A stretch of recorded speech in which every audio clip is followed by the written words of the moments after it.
저희는 계속해서 누가복음을 살펴보고 있습니다. 특별히 여러분 우리가 성경의 말씀들을 잘 이해하기 위해서는 어떤 본문을 따로 구절을 만약 읽어서는 그 본문이 말하려고 하는 바를 온전히 이해하기가 어렵다고 했습니다. 어떤 구절을 이해하려면 앞뒤 전체 문맥의 흐름을 살펴봐야 그 본문이 말하는 바를 좀 더 명확하게 알 수 있다고 했죠. 그런 의미에서 오늘 본문을 살펴보기 앞서서 이 앞에 단락이 어떤 이야기를 하고 있었는지 우리가 살펴보았지만 한번 다시 복습해 보도록 하겠습니다. 이 앞에 단락을 보면 예수님께서 십자가에 돌아가시기 전에 마지막 만찬을 제자들과 함께 하시는 그런 이야기가 등장합니다. 그리고 예수님은 마지막 만찬을 하시면서 이제 메시아이신 예수님으로 인해 새롭게 시작되는 하나님 나라에 대해서 말씀하셨어요.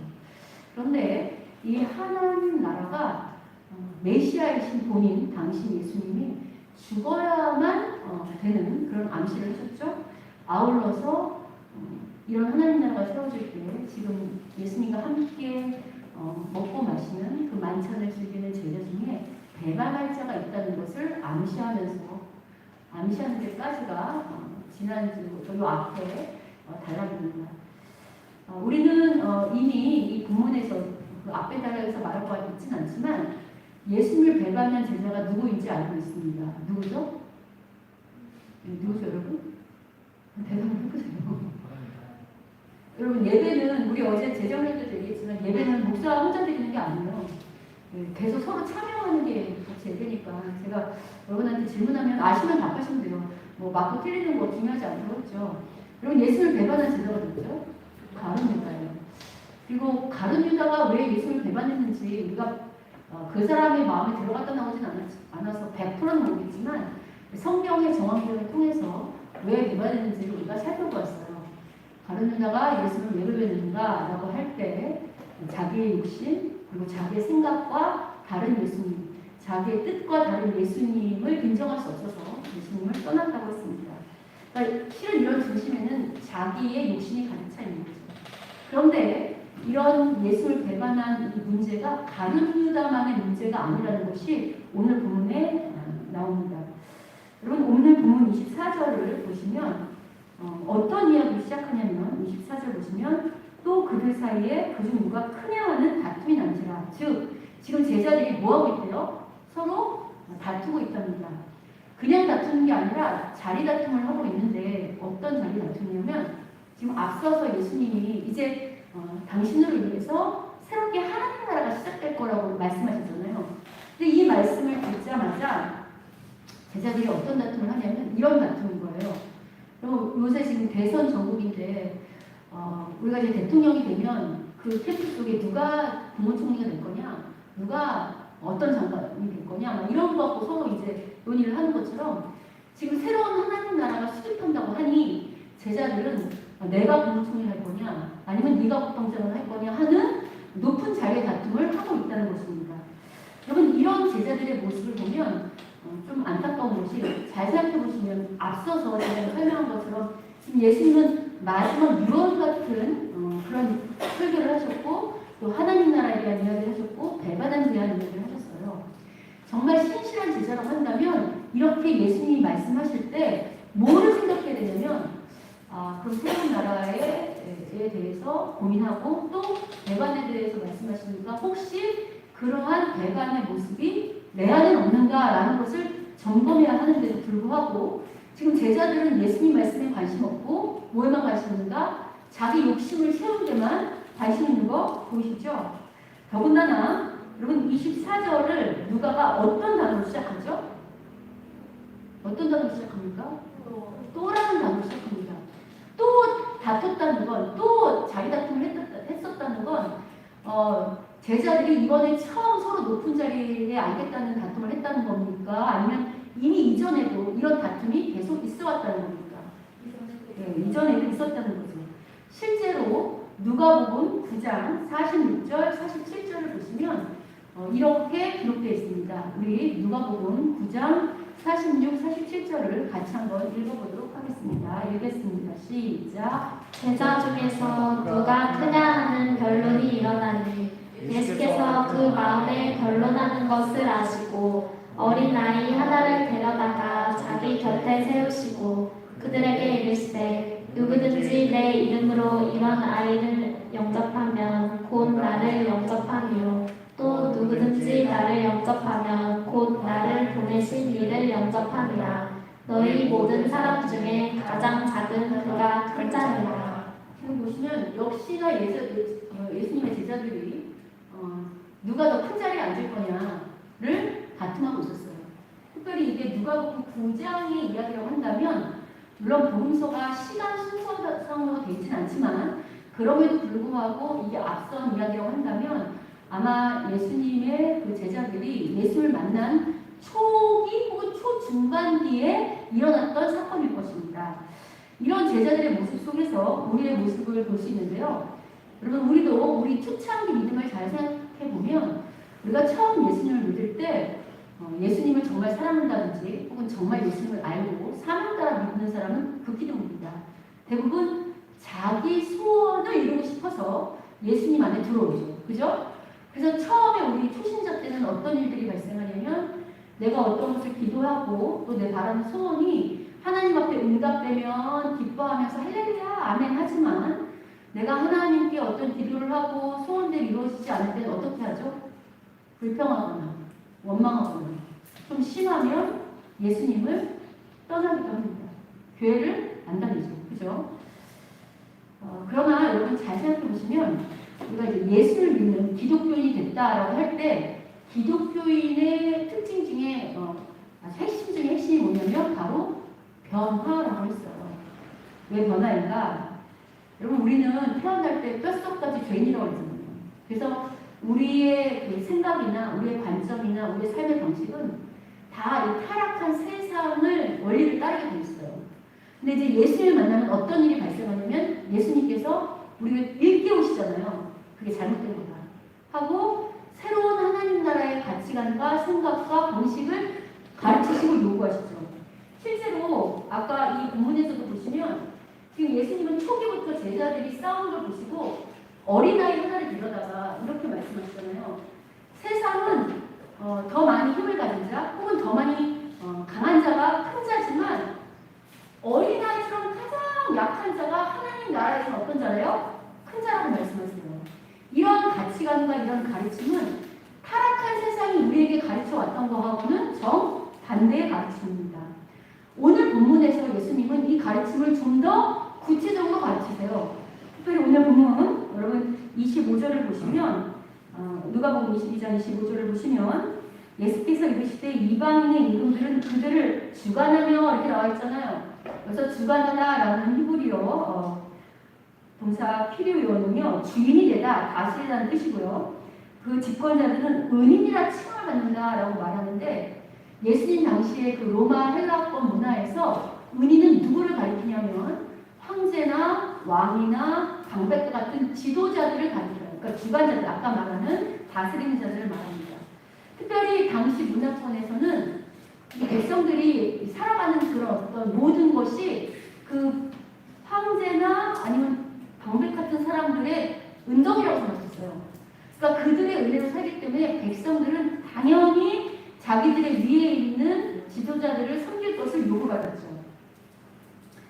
그러나 예수님은 지금 뭐라고 말씀하시냐면 26절을 보시면 역시나 제자들에게 이런 가치관을 완전히 무너뜨리십니다.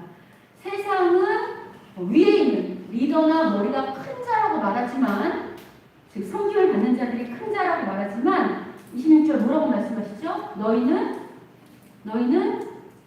그렇지 않을지 너희는 그렇게 살지 말라는 거예요. 너는 그렇지 않고 너희는 어떤 원리를 갖고 사냐면 제자들은 큰 자는 젊은 자와 같고 다스리는 자는 섬기는 자와 같다고 말씀하세요. 여기서 젊은 자는 점점 어리죠. 가장 어린 자를 말하거든요. 이건 뭐랑 연관이 있냐면 자기가 마땅히 권세를 부릴 수 있지만 그것을 포기하는 거하고 연관이 있어요.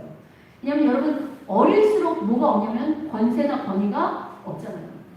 그러니까 지금 예수님은 세상은 섬김을 받는 자가 큰 자지만 하나님 나라는 섬기는 자기 기득권을 내려놓고 한번 구체적으로 말씀하시는 겁니다. 아울러서 한 번 더 27절에 부연 설명하시는데 27절에 설명하실 때는 식탁의 문화를 가지고 우리한테 말씀해 주세요. 27절 보시면 앉아서 먹는 자가 크냐 섬기는 자가 크냐 앉아서 먹는 자가 아니냐 이렇게 말씀하시죠. 그러면 식당에 여러분이 가셨다고 생각해 보세요. 서빙은 앉아있는 사람이 하나요? 아니면 서 있는 사람이 하나요? 그렇죠. 서 있는 자가 종인 거예요. 앉아있는 사람이 주인이고. 그래서 서 있는 사람이 열심히 앉아있는 자를 섬기죠. 하다못해 식당도 그런데 왕이라고 한다면 왕은 앉아있을까요? 서 있을까요? 당연히 앉아있죠. 그리고 모든 사람이 누구를 섬기죠? 왕을 섬겨요. 그럼 여러분 예수님은 메시아이신 동시에 하나님이시잖아요. 그리고 이 땅의 통치권을 받으신 메시아시고 하나님은 우리의 진정한 왕이세요. 예수님도 우리의 진정한 왕이 되시죠. 그럼 당연히 예수님이 어떻게 해야 되냐면 앉아있는 자잖아요. 그럼 앉아있는 자기 때문에 타락한 세상의 가치관을 본다면 예수님은 당연히 모든 사람으로부터 어떻게 해야 되죠? 섬김을 받으셔야 마땅해요. 그런데 지금 예수님은 뭐라고 말씀하시냐면 27절 후반절 보시면 나는 원래 앉아있는 왕이 맞아. 그러나 나는 섬김을 받는 자가 아니고 어떤 자라고 말씀하세요? 섬기는 자로 우리 중에 함께한다고 말씀하고 있습니다. 여러분 이 말씀을 하신 예수님은 앞서도 말한 것처럼 마땅히 섬김을 받아야 하시는 분인데 지금 섬기라고 말씀하시잖아요. 여러분 지금 예수님이 제자를 할 때 지금 하나님 나라가 새롭게 시작된다고 했고 여전히 그 말씀을 했지만 새로운 하나님 나라 안에 들어가야 하는 제자들 역시 가치관이 타락한 거를 지금 예수님이 꼬집어내시면서 얘들아 앞으로 너희들이 살아야 되는 하나님 나라는 이전에 너희들이 생각했던 그 타락한 생각과 가치관으로는 못 들어가. 그거랑은 정반대야 라고 말씀하고 있잖아요. 그러면 이러한 예수님의 말씀이 예수님으로 인해서 시작되는 새로운 하나님 나라에만 적용되는 원리일까요? 아니면 이미 구약부터 하나님의 뜻하신 원리였을까요? 구약부터였겠죠. 그럼 구약 어디에서 이런 원리가 담겨 있었을까요? 구약부터라고 말씀하셨잖아요. 구약 어디에서 이런 원리가 담겨 있는가? 라고 우리가 질문할 수 있겠죠. 여러분 계속 말씀드리지만 예수님이 이 땅에 와서 하시는 모든 사역은 자기 뜻대로 하시는 사역이 아니에요. 누구의 뜻대로 하시죠? 하나님 아버지 뜻대로. 그리고 그가 이 땅에 세우는 하나님 나라도 그가 성자이심에도 불구하고 자기 뜻대로 세우는 나라가 아니고 하나님 아버지의 뜻대로 세우는 나라예요. 그죠? 그런 원리가 적용되고 그러면 이미 하나님께서 계획하셨던 나라를 세우는 건데 그런 원리들은 이미 앞에 창조 때 다 담겨 있어요. 특별히 여러분 창세기 2장을 보시면 하나님께서 사람을 만드시잖아요. 아담을 만드시죠. 그리고 아담을 통해서 갈빗대를 치서 여자를 만드시잖아요. 그 사건을 통해서 우리가 여자를 만드시는데 우리가 그 사건을 좀 볼게요.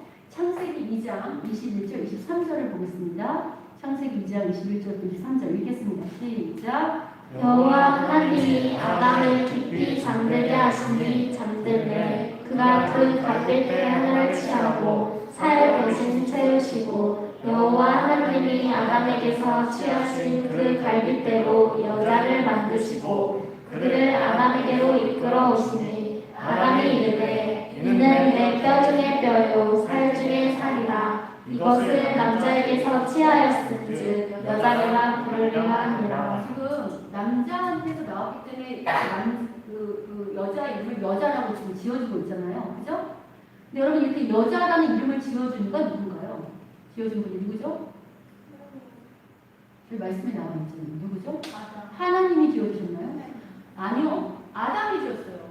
하나님은 그 배필 여자를 만들어서 데려왔고 아담이 그 여자를 이끌어왔죠. 아담이 그 여자를 보면서 이르되 말을 하죠. 뭐라고 말하냐면 이는 내 뼈 중에 뼈요 살 중에 살. 이게 뭐냐면 그 상대방을 보면서 이 몸이 곧 누구의 몸이래요? 나랑 똑같은 몸이래요. 당신의 몸이 나의 몸이다. 당신이 곧 나다라고 말을 하면서 뭐라고 말하냐면 여자라고 아담의 이름을 지어주고 있어요.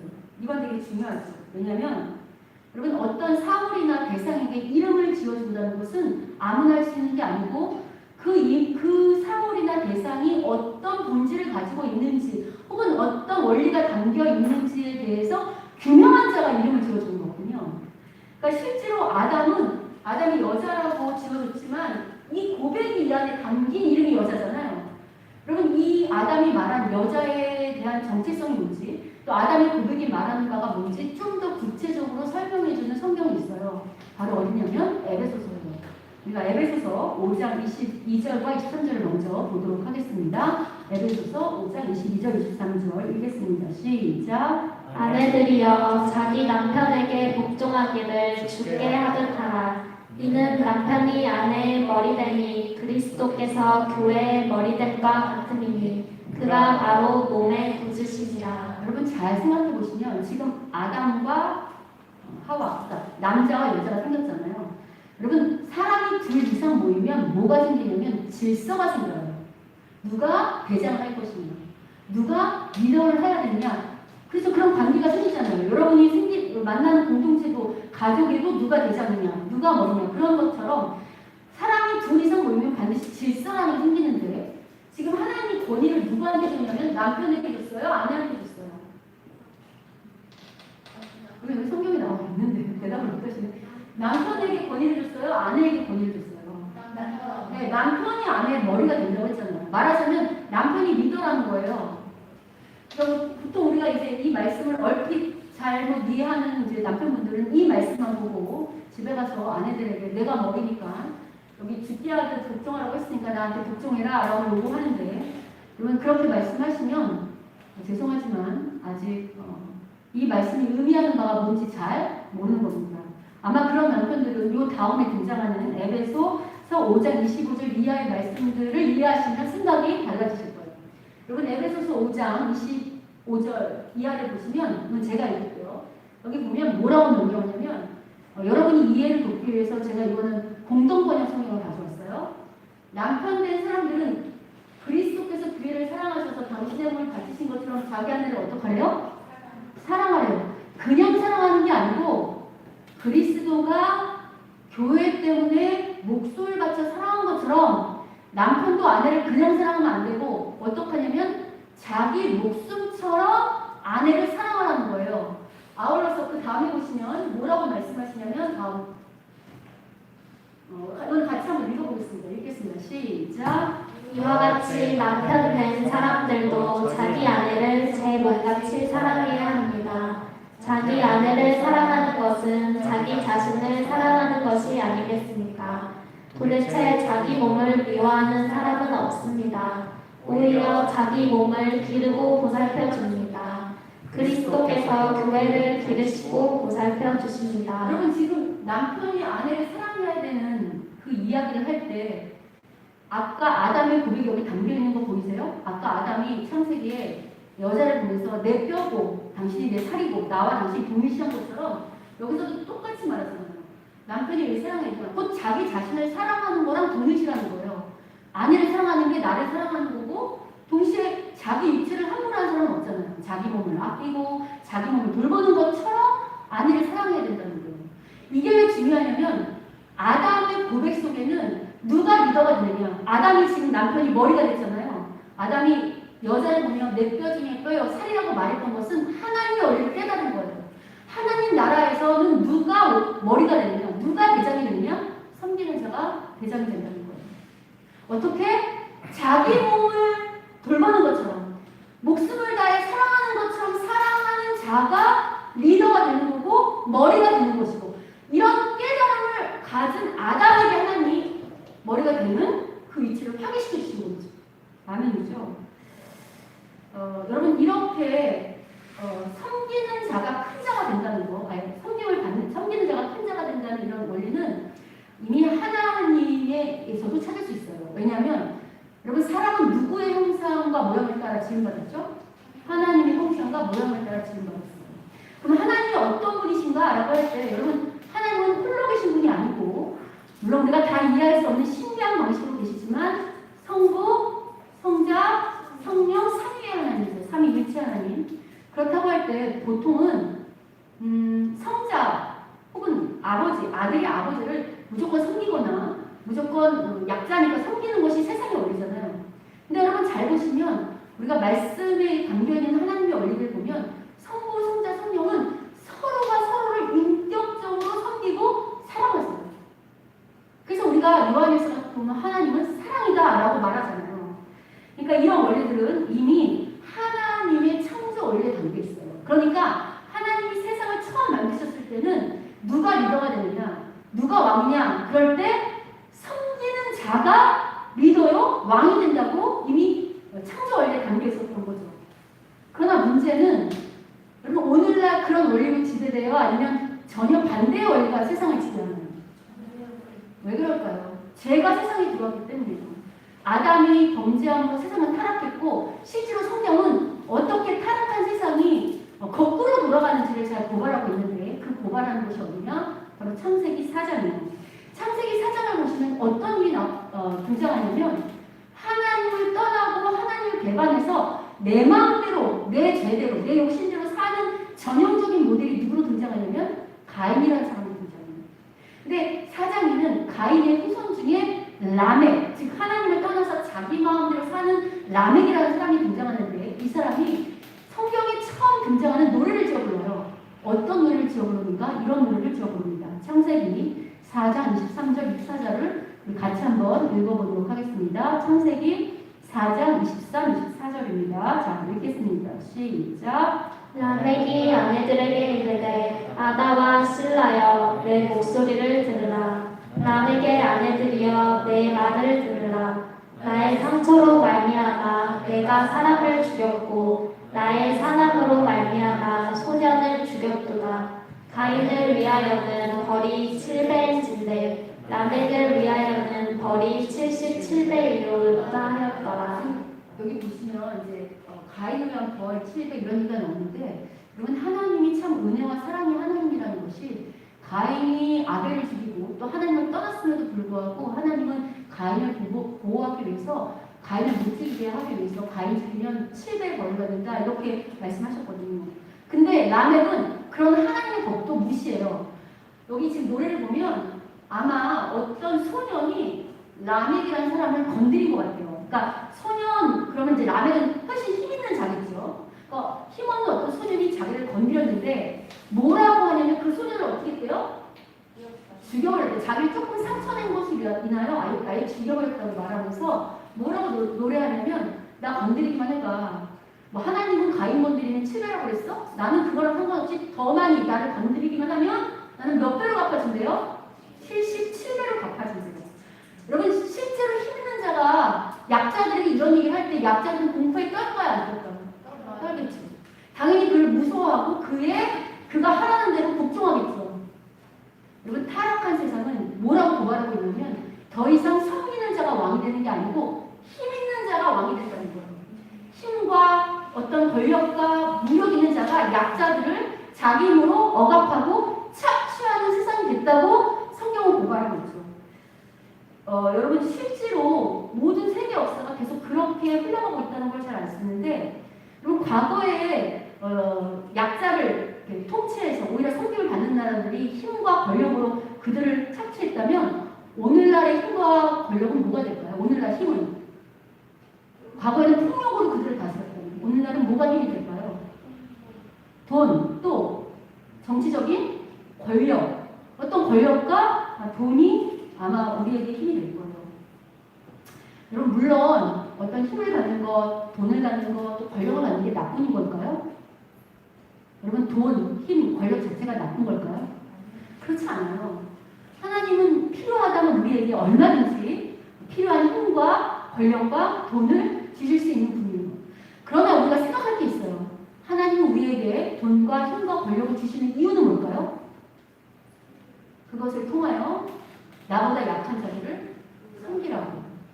이 세상을 섬기라고 힘과 권력과 돈이 수단이 되는 것으로 주셨어요. 근데 타락한 세상은 모든 걸 뒤바꿔버리잖아요. 하나님의 질서를 무참히 밟아버리죠. 타락한 세상은 더 이상 돈과 힘과 권력이 수단이 아니고 목적이 돼서 더 많은 돈과 권력을 갖기 위해서 어떤 악해 혹은 약자를 섬기기는커녕 착취하고 억압하는 일도 이제는 서슴지 않는 세상이 됐다고 고발하고 있는 거예요. 실제로 여러분 요새 이제 근래 뉴스들 뜨는 뉴스 중에 하나가 여러분 페이스북 아세요? 페북도 아시죠? 페북이 플랫폼의 대명사잖아요. 거기에 많은 전 세계 모든 사람들이 그 공간에서 여러 가지를 공유하고 뛰어놀잖아요. 어떻게 보면 되게 사회적 기업 같고 또 좋은 일을 하는 것처럼 보일 수도 있어요. 실제로 그 기업을 창시한 대표가 마크 주커버그라는 사람인데 그 사람이 실제로 딸이 태어났을 때는 뭐라고 편지를 썼었냐면 공개 편지를 썼거든요. 사람들이 잠재력을 실현할 수 있도록 우리 기업을 사람들이 잠재력을 실현할 수 있도록 그렇게 섬기고 뭐 평등을 장려하겠다라고 진짜 편지를 썼고 실제로 저소득층 아이들 위한 교육 사업이라든가 아니면 병원 사업이라든가 혹은 저녁별 텐츠를 위한 기부도 많이 했어요. 그러나 여러분 인간이 뼛속까지 죄인이라는 것이 어떻게 드러나냐면 몇몇 개의 그런 사람을 했을지 모르지만 결국 이 페북이 이번에 미국에서 그 수석 매니저인 페북에 있던 직원 하나가 나와서 자기 회사를 고발했거든요. 청문회에서 뭐라고 고발했냐면 페북이 사회적인 어떤 공익을 우선시한다고 슬로건을 내걸었지만 실제로 그 안에서 일어나는 알고리즘이나 여러 가지 이 작용하는 어떤 시스템은 자사 이익을 최우선으로 했다는 거예요. 그래서 허위 광고나 허위 유통을 제재하지 않고 청소년들한테 유의한 어떤 광고나 또 이런 문건이나 이런 것들을 제재하지 않고 모든 관심이 자기들의 이익을 쓰는 데만 관심이 있었다고. 그러니까 이거 규제해달라고 이번에 고발했거든요. 여러분 이런 일들이 외국에서만 일어나는 게 아니에요. 오늘날 우리는 다 온라인상에서 많이 일하잖아요. 우리나라 대표적인 플랫폼의 대표 포털, 대표 주자라고 어디가 있을 수 있을까요? 한 예로 네이버 같은 것도 들 수 있죠. 그리고 네이버 같은 데 들어가시면 많은 기사들도 뜨고 또 거기에 네이버 결제할 수 있도록 네이버 페이라는 것도 있잖아요. 우리는 기사가 마치 알고리즘에 하는 것 같지만 그렇지 않거든요. 그들이 자신들의 이익을 위해서 기사를 띄우는 것뿐만 아니라 네이버 페이를 쓰면 일반 카드를 쓰는 것보다 혜택이 더 많아요? 안 많아요? 많죠. 근데 그게 우리를 도와주는 것 같지만 실은 그게 어떤 일들이 발생하냐면 여러분 실제로 결제를 한다는 건 우리가 온라인상에 물건들을 산다는 거잖아요. 그럼 네이버에 어떤 일들이 발생하냐면 어떤 상품이 인기가 있는지의 자료가 쌓일까 안 쌓일까요? 소비자들이 어떤 걸 선호하는지 쌓일까 안 쌓일까요? 여러분 이런 것들은 큰 힘이 되고 권력이 되는 거예요. 그래서 그들이 어떻게 하는가? 자사가 어떤 그런 투자하거나 그런 전략을 짜는 시간 없이 그런 정보를 통해서 복사해서 인기 있는 물건들을 자기가 직접 판매하는 일들이 실제로 벌어져서 고발되고 있거든요. 여러분 이런 일들이 오늘 우리에게 자연되고 있다는 거, 여전히 타락한 세상의 가치관을 따라서 흘러가고 있다는 거 우리가 너무나도 절감하고 있죠. 뭐 이뿐 아니죠. 요새 지금 대선 앞두고 많은 저기 뉴스들이 지금 나오고 있는데 그 뉴스를 잘 들어보면 정치적인 권력과 검찰과 기업과 힘 있는 토건 세력이 합심하여 국민들을 섬기는 게 아니라 더 많은 이익을 어떻게 하면 자기들이 취할까를 고민하는 흔적들이 계속해서 고발되고 있잖아요.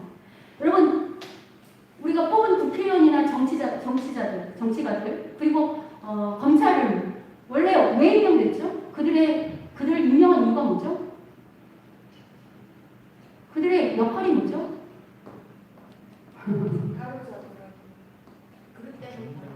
그게 아니지. 국민을 제대로 섬기라고 세운 거잖아요. 그리고 우리가 세운 정치가들이나 우리의 모든 공무원들은 자기들 잘 먹고 잘 이익을 취하라고 그 자리에 있는 게 아니고 어떻게 하면 국가와 이 국민을 잘 위해서 헌신할까 섬기라고 세운 거라고. 근데 역시 그들 역시 뒤바뀐 가치관으로 자기들의 이익만에 관심 있는 거 보이시죠? 근데 여러분 이런 모습이 믿지 않는 자들만의 모습일까요? 여러분 뉴스에 나오는 거 보면 착취하고 자기 취한 거 보면 교회 장로, 목사, 뭐 그리스도인도 얼마든지 등장하잖아요. 그러면 그 뉴스에 고발된 사람들만의 모습일까요? 그렇지 않죠. 우리 모습도 이 안에 있죠. 어떻게 할 수 있는가? 우리도 우리 자녀나 우리 가족이 정말 섬기는 자가 되겠다고 하는 순간 어떻게 하냐면 가슴이 철렁 내려앉잖아요. 나는 섬기는 일을 하겠다. 나는 공익을 위해서 뛰어들겠다.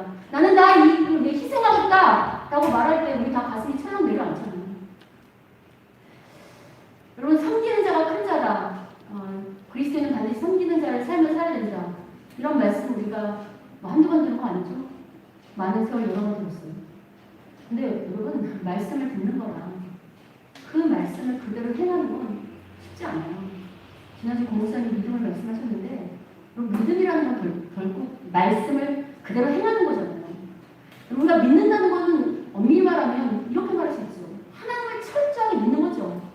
하나님을 철저하게 믿는다는 것은 뭐를 믿는 걸까요? 실은 하나님 믿는다는 건 뭐를 믿는 걸까요? 여러분, 하나님 믿는다면 여러분 다, 그럼 하나님 믿는다는 건 뭐를 믿는 걸까요? 뭐가 어려워요. 그러면 하나님 믿는다는 건 뭐를 믿는 걸까요? 하나님을 알 수 있는 건 말씀밖에 없어요. 하나님을 믿는 건 뭐를 믿는 걸까요? 이 성경의 말씀을 믿는 거예요. 추상적인 게 아니고. 성경의 말씀은 과거에 일어날 일도 있지만 아직 일어나지 않은 미래에 대한 약속의 말씀들도 꽤 있죠. 우리가 과거에 이런 일을 그렇구나 하고 믿을 수 있겠지만 아직 일어나지 않은 일들에 대해서 약속하신다. 그 말씀 믿기가 쉽지 않죠. 그러나 그 말씀을 믿는 거, 그런 것이다. 설사 그 말씀이 내 이 짧은 수준으로 이해되지 않는다 할지라도, 납득되지 않는다 할지라도, 다 받아들여지지 않는다 할지라도 그 말씀을 아멘 하고 믿는 거, 그리고 말씀대로 행하는 거, 그게 진짜 믿음이잖아요. 여러분, 하나님은 참 감사하게도 이 말씀을 통해서 우리한테 요구만 하시지 않아요. 오늘 주님도 우리에게 너희가 섬기는 자가 큰 자가 되니까 꼭 섬겨라 라고 요구만 하신다면 우리가 섬기지만 불안불안했을 거예요. 왜냐하면 세상은 섬기는 끊임없이 아래로 낮은 자로 추락하는 것 같으니까. 그런데 참 감사하게도 하나님은 언제든지 우리에게 뭘 요구하실 때는 반드시 그 요구에 따른 약속의 말씀을 해주세요. 동일하게 오늘 본문에서도 28절 이하를 보시면 주님은 섬기라고 요구하신 이후에 섬기는 자가 어떤 복을 받는지, 미래에 하나님이 어떤 복을 주실 것인지에 대한 약속의 말씀을 해주십니다. 여러분, 28절을 보시면 이렇게 말씀하시죠. 너희는 나의 모든 사람 중에 항상 나와 함께한 자들인즉. 이 말씀은 뭘 말하냐면, 여러분, 지금 제자들의 모습은 하나님 나라의 그 백성답진 않잖아요. 참제자 모습답진 않죠. 그러나 예수님이 기다리신다는 거예요. 어떻게? 이 제자들이 설사 지금 부족하다 할지라도 예수님하고 떨어지지 않고, 다른 유다처럼 예수님을 떠나가지 않고 어찌하든 예수님 앞에 있으면서 자기들의 잘못을 계속해서 교정하고 바꾸고 변화시킨다면, 그렇게 끝까지 함께한다면 그런 자에는 어떻게 하냐면 29절, 30절 보시면 내 아버지께서 예수님께 나라를 맡긴 것처럼 이 나라를 누구에게 맡긴대요? 제자들에게 맡긴대요. 말하자면 예수님이 이 땅에 왕으로 오셨던 것처럼 이제 제자들도 왕이 된다는 거예요. 뿐만 아니라 30절 보시면 너희로 내 나라에 있어 내 상에서 먹고 마시며. 여러분, 아까 식탁 문화 말씀하셨는데 세상은 논낮이가 있어요. 서열 문화가 있죠. 분명히 제자라면 우리가 서서 섬겼어야 되는데 지금 한 상에서 어떻게 해요? 같이 먹고 마셔요. 그러니까 하나님이 우리를 어떻게 존귀케 여기시냐면 하나님과 동등한 자리에서 함께 먹고 마실 만큼 그렇게 우리의 가치를 높여주시고 존귀케 여기신다는 거예요.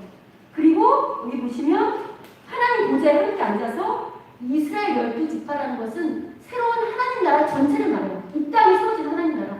하나님 나라를 다스리는 왕을 삼아주신다고 약속하는 거 보십니까? 여러분, 실제로 이런 약속은 예수님이 그냥 하신 게 아니고 이미 창조에 하나님이 사람을 만드셨을 때 계획했던 뜻이었어요. 맞죠? 여러분, 처음에 하나님께서 아담을 만드셨을 때 하나님 왕이심에도 불구하고 당신 직접 다스리지 않고 그 왕권을 누구에게 주셨죠? 아담에게 주셨잖아요. 그럼 아담은 뭘 깨달아야 됩니까? 이 세상을 자기 마음대로 다스리는 게 아니고 하나님이 자기를 섬긴 것처럼 섬김으로 세상을 다스리는 왕이 됐어야 하는데 그걸 실패했잖아요. 근데 이제 그 사명을 누구한테 주시다고요? 우리에게 주시고 우리를 왕 삼으셨다고요. 여러분, 오늘날 모든 사람들이 계속 높은 데로 올라가는데 자기가 최고가 되려고 하는 거잖아요. 왕보다 최고의 권력을 가진 건 없는데 그 최고의 자리에 누구를 앉히신다고요? 우리를 앉히시고 그런 권세를 주신다고 지금 약속하는 거 보이십니까? 네. 아멘이죠. 그러면 우리가 이렇게 질문할 수 있어요. 목사님 알았어요. 우리가 이 땅에 태어난 목적, 우리에게 건강과 물질과 명성을 주신 목적이 섬기라고 했다면 우리는 누구를 어떻게 섬겨야 될까요? 우리의 섬김의 대상은 누구일까요? 라고 질문할 수 있겠죠. 그럼 우리의 섬김의 대상은 누구일까요? 먼저는 여러분 오늘 이 자리에 왜 오셨죠? 지금 여러분 이 자리에 왜 오셨죠? 예배드리러 오셨죠? 여러분 예배하다라는 히브리어 동사는 아바드예요. 아바드의 원뜻은 섬기다예요. 그러니까 여러분이 지금 여기 예배하러 온 건 실은 누구를 섬기러 온 거죠? 하나님을 섬기는 거예요. 그러니까 우리의 가장 먼저 섬겨야 될 1순위는 우리가 누굴 먼저 섬겨야 될까요? 하나님을 섬겨야 돼요. 어떻게 섬겨야 되는가? 마치 예수님이 마음을 다하고 뜻을 다하고 목숨을 다하여 하나님을 섬기신 것처럼 우리가 섬겨야 돼요. 그럼 제가 이렇게 질문할게요. 여러분 오늘 예배에 오시기까지 지금 그러니까 왕을 섬기는 건데 섬기러 온 건데 얼마만큼 준비하고 오셨나요?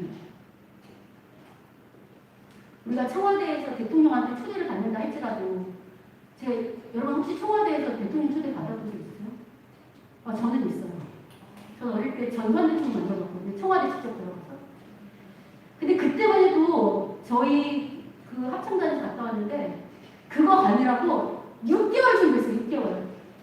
단복 새로 맞추고 찬양 맞추고 줄 맞추고 그날 어떻게 인사할까, 누가 나가서 악수를 할까, 어떻게 선물을 받을까, 어떻게 나가서 어떤 걸음걸이와 어떤 표정을 할까 다 연습했어요. 어떠세요, 여러분? 우리는 매주 드려지는 예배에 익숙해지진 않나요? 정말 최고의 모든 가치를 다해서 준비하는 마음으로 하나님 섬기시나요? 그런 자세로 매일매일 사시나요? 그 다음으로 섬겨야 될 대상은 뭘까요? 예수님이 하나님을 사랑하고 섬긴 것처럼 이웃을 사랑하고 섬기라고 말씀하셨으니까 우리의 본 대신 예수님을 따라서 우리가 섬겨야 될 대상은 우리 주위에 있는 만나는 모든 이웃이에요. 나의 가족과 내가 속한 공동체뿐만 아니라 만나는 모든 이웃, 그리고 하나님 주신 이 피조 세계, 이 자연 모든 세계가 내가 아무렇게 함부로 써도 되는 대상이 아니고 섬겨야 하는 대상이라고 말씀하고 있잖아요. 그럼 여러분 섬긴다 그러면 하나님 섬기는 건 앞서서 말했다고 한다면 사람 섬긴다는 건 뭘까요? 오늘 그 예만 한번 구체적으로 들어가려고 하는데 여러 가지 측면으로 말할 수 있을 거예요. 사람을 섬긴다, 사랑한다 이런 말, 배려하는 것도 될 수 있고 되는데 오늘 이렇게 한번 얘기해 보려고요. 이건 정말 사람을 사랑으로 섬기고 내 몸을 섬기면 어떻게 되느냐? 아끼게 돼 있어요. 아껴준다. 정말 며느리를 사랑하는 시어머니는 며느리에게 함부로 할까요? 아니면 며느리를 아껴줄까요? 아껴주지. 며느리가 힘들까봐 차라리 내가 고생하지 하고 힘들면 자기가 일이라도 한번 더 하려고. 동시에 며느리도 동의하겠지. 정말 시어머니를 사랑하고 섬기면 시어머니를 어떻게 할까요? 아껴주겠지. 우리 어머니 힘드시지 않을까? 우리 어머니 혹시 저기 하지 않을까? 서로가 서로에게 굳은 일을 하려고 애를 쓰겠죠. 남편과 아내는 어떨까요? 남편이 정말 아내를 사랑하면 아내를 아끼겠지. 아내가 남편을 사랑하면 회사 갔다 오면 이런 일 안 하냐고 쟁쟁거리는 것이 아니라 힘든 일 함에도 불구하고 그 남편을 귀히 여기고 아끼겠지. 부모와 자녀도 마찬가지고 이 나라도 마찬가지죠.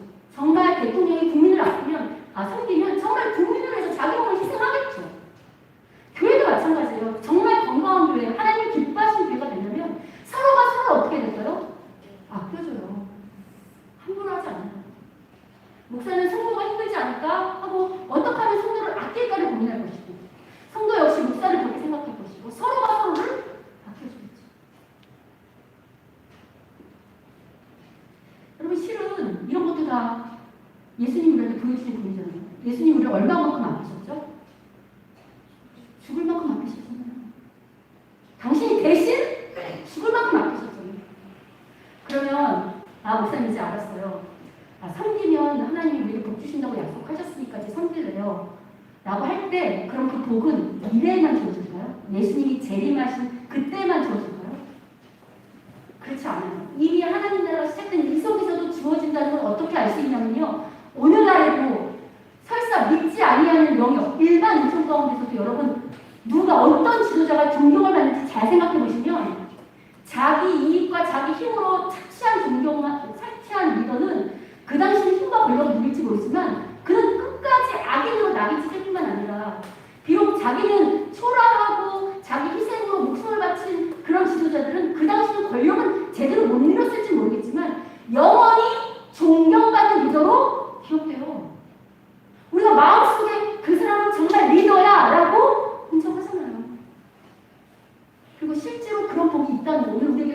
있다는 것이 보이십니까?